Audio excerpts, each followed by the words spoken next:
Well, thank you very much, Mr. Chairman, and you'll be happy to know, Governor, that you had committed to even coming back at 2 o'clock for additional questions. We're going to be done well before that, so we just finish. I do have a couple of quick questions I wanted to go to. You mentioned the importance of critical minerals, and when we talked on the phone, you talked about developing our own soup-to-nut supply chain. Do you agree that accessing some of these mineral deposits are going to have to be on federal land? That's going to be necessary to establish our own supply, because that's where some of these minerals are. That's certainly possible. With regard to the renewable fuel standard, unlike larger oil refineries, the small refineries don't have the economies of scale to comply with our nation's biofuels mandate, the renewable fuel standard. That's why Congress allowed the small refineries to petition the EPA for what's known as a hardship relief. Before deciding whether to grant relief, the administrator of the EPA is required to consult with the Secretary of Energy, and that's why I bring this up. Under the last 2 administrations, federal courts have rebuked EPA and the Department of Energy for failing to account for all of the challenges that the small refineries face under the renewable fuel source. So it's happened to both the last 2 administrations. If confirmed, will you ensure that the Department fully accounts for the challenges that small refineries are facing when evaluating the petitions? Yes, sir. Thank you. I want to talk a bit about uranium, because that's a big key part of the Department of Energy.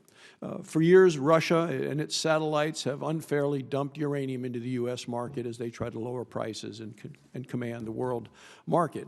As a result, American imports over 90% of our uranium from other countries. Over 40% comes in from Russia, Kazakhstan, Uzbekistan, and America's uranium production as a result of these forced onto our markets here has dropped to levels we haven't seen since the early 50s, because they've undercut our markets in an effort to try to monopolize the world market coming out of Russia. So it's critical that we maintain our ability to produce and process our own nuclear energy. It's our largest source of carbon-free electricity, in which why we've talked about the nuclear reactors and the modern and updated and some of the things that Bill Gates and others are doing in that line. So last year, the Department requested, and Congress provided funding to establish a national uranium reserve.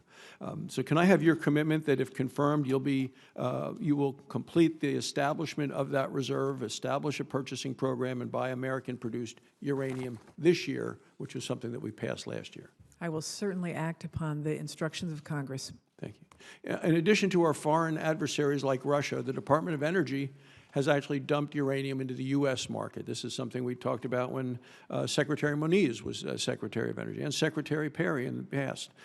It's undercut the price of uranium and resulted in the cancellation of uranium projects and the loss of lots of jobs in my home state of Wyoming. The Government Accountability Office repeatedly found that the Department of Energy's actions violated federal law. Thankfully, Secretary Perry largely ended the practice, and I'm asking you to have your assurance that, if confirmed, you will not put the Department's excess uranium into the market. Yeah, I have to be briefed on this, but I certainly hear what you're saying, and I'll look at it and work with you on it. Thank you. And finally, Wyoming is the leading producer and has some of the nation's largest reserves of coal, natural gas, oil, and uranium. We have it all. We also have world-class researchers studying carbon capture technologies. We talked about at the University of Wyoming in Laramie and at our integrated test center outside of Gillette. The state is the proud host of the Department of Energy's Carbon Safe program, and it examines the potential of geologic formations to store carbon dioxide, all along the lines of getting to the goals that you've talked about. So in July last year, I've sent to the former Secretary of Energy, Briette, a letter encouraging the Department to establish a presence in the state of Wyoming. So if confirmed, will you give serious consideration to this request to create a Department of Energy office in Wyoming? Yes, very interesting. I'd love to take a look at that and work with you on it. Well, thank you so much, Governor, and congratulations on your nomination. Thank you.